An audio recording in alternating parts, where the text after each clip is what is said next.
Olá, vamos mais essa videoaula no componente curricular de matemática dos descritores, que vamos abordar resoluções de questões desses descritores, descritor 1, descritor 34 e o 13. Vamos às questões a seguir. A primeira, do descritor 13, diz assim: um estoquista, ao conferir a quantidade de determinado produto embalado com caixas cúbicas, quer dizer, cubos, com arestas são os lados, né? Todos os lados têm a mesma medida. Verificou que o estoque do produto estava empilhado de acordo com a figura que segue.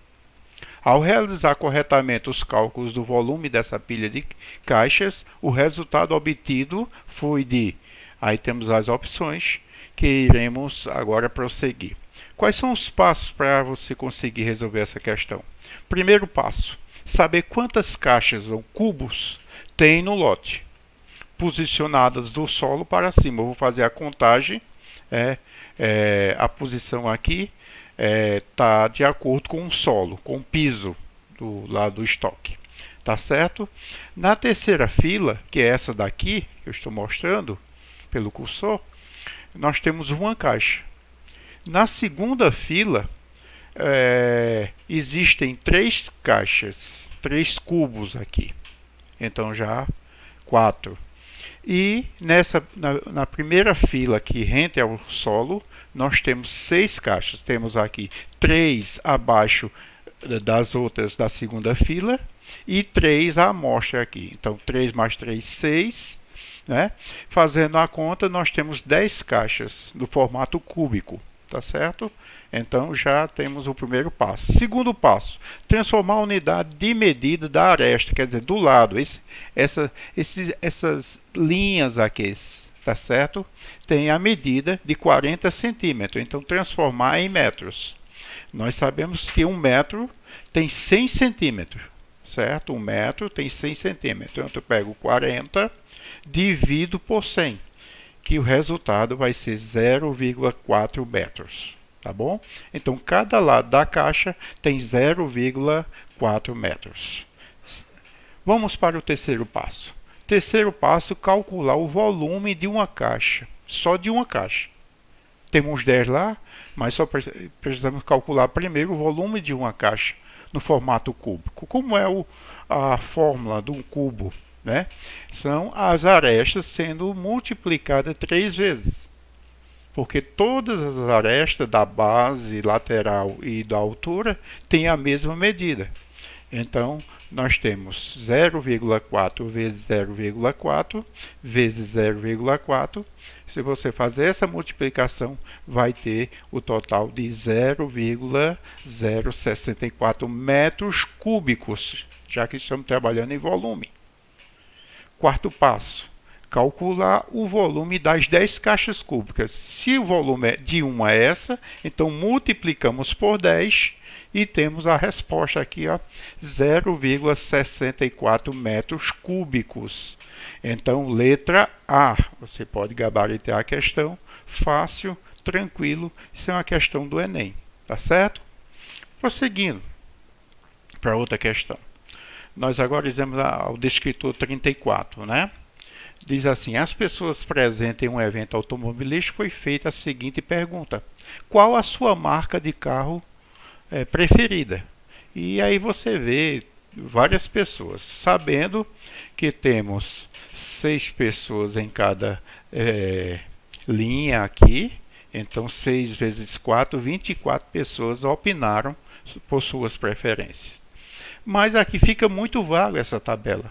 Nós podemos que um quer Ford, outro Peugeot, outro quer Ford, Fiat, Volkswagen, GM e aí Renault, né?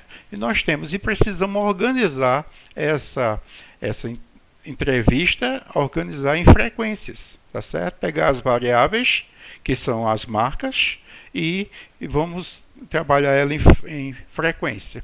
Se você olhar, a primeira marca aqui foi Ford, né? E ela recebeu 4 votos. Fiat recebeu 3 votos, GM recebeu 6 votos, né?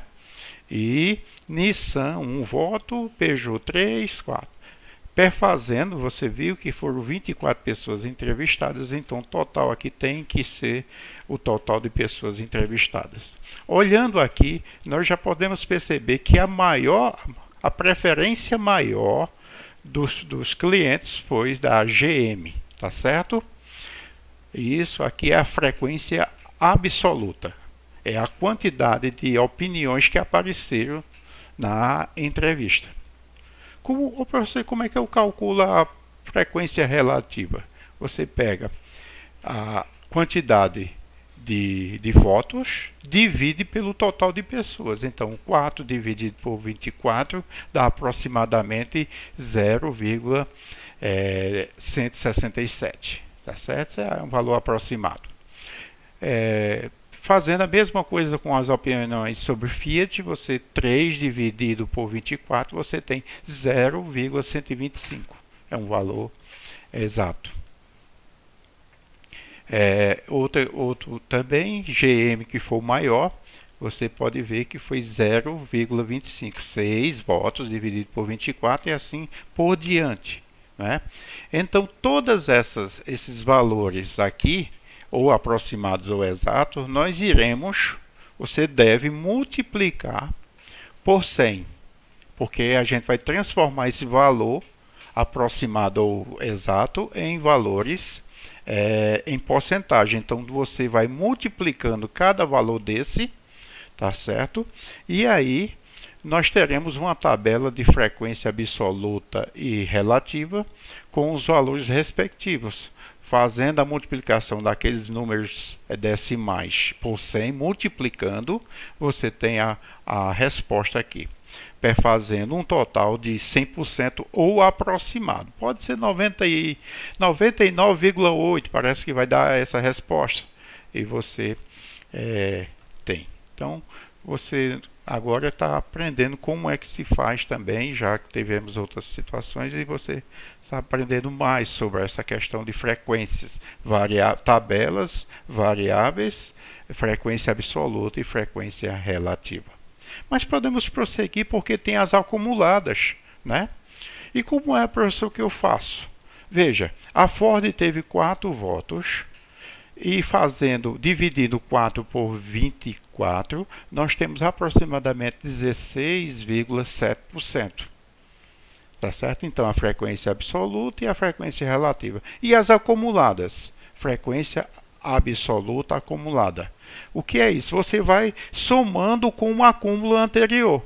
Olha, não havia nenhuma resposta anterior.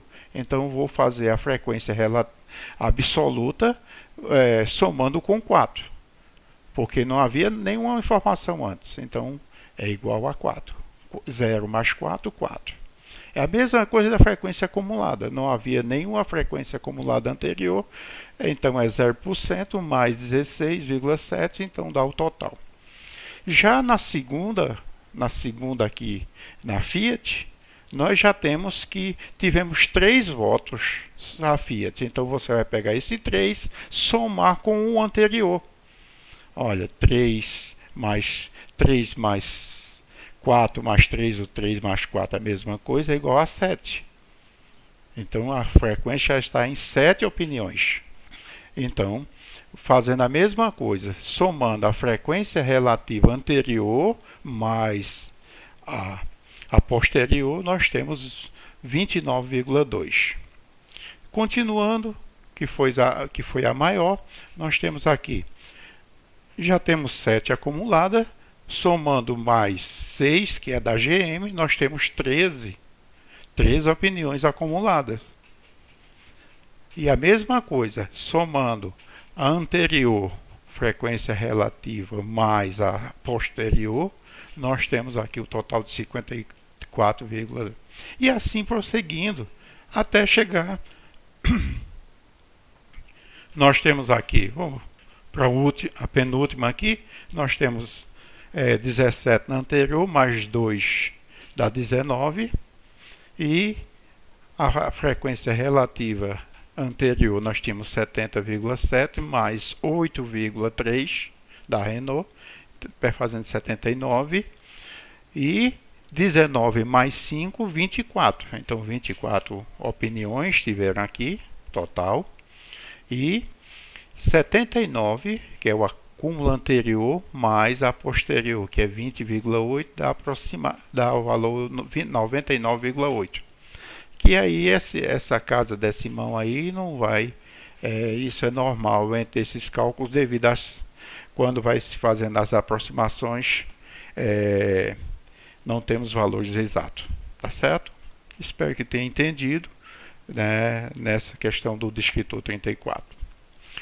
Agora teremos agora do descritor D1, né, que é semelhança de figuras planas. Nós temos aqui um retângulo, né? Um retângulo. A lateral dele aqui, para a vertical aqui, de acordo com a posição, nós temos 16. E a base, temos aqui 24. A mesma coisa, essa lateral com esta são congruentes, tem a mesma medida. E essa base com a questão, com a linha superior, com a reta superior, segmento de reta superior, também existe a mesma medida, são congruentes, por causa dos ângulos retos, formando assim segmentos paralelos, tá certo? Pois bem, qual das figuras abaixo é semelhante ao retângulo PQRS? Na verdade é o seguinte: qual desses retângulos se encaixaria perfeitamente cobrindo toda essa área de cima? A pergunta básica é essa. Chama isso de proporcionalidade. Para que isso, as laterais e as bases, como o topo, também que tem que ser proporcional entre si. Então, nós vemos a figura A aqui. Nós temos que a base é 12. E essa base aqui do retângulo de cima é 24. Então, vou fazer o maior pelo menor. Fica mais fácil. Nós temos 24 dividido por 12 dá 2. Se esse mesmo resultado der na lateral, as figuras são semelhantes. Vamos ver? Nós temos aqui 16 dividido por 8. 16 dividido por 8 dá 2. Então, a figura A é proporcional, é semelhante à figura PQRS. Tá certo? Já encontramos as respostas. Vamos ver algumas que não são. Vamos lá. Vamos provar. A lateral desse aqui é 6. E aqui é 16, da de cima. 16 dividido por 6 me parece dar 2,5. Né? 2,5 me parece. E se você dividir 24 por 8, dá 3. Aí já o resultado do quociente não foi idêntico. Aqui deu 2,5 e aqui deu 3. Vamos provar por outro. Né? Esse aqui de baixo. Dividindo 16 pela lateral desse aqui, nós temos 16 dividido por 10 dá 1,6. E se você dividir 24 por 12 dá 2. Então, um lado o quociente deu 1,6 e o outro também 12. Então, encontrando a resposta dessas questões aqui, você pode gabaritar questão A. As fontes de pesquisa, se você quiser acrescentar mais estudos para você, você pode fazer nisso. Um forte abraço, saudades do seu professor Pedro Lucena. Até a próxima videoaula.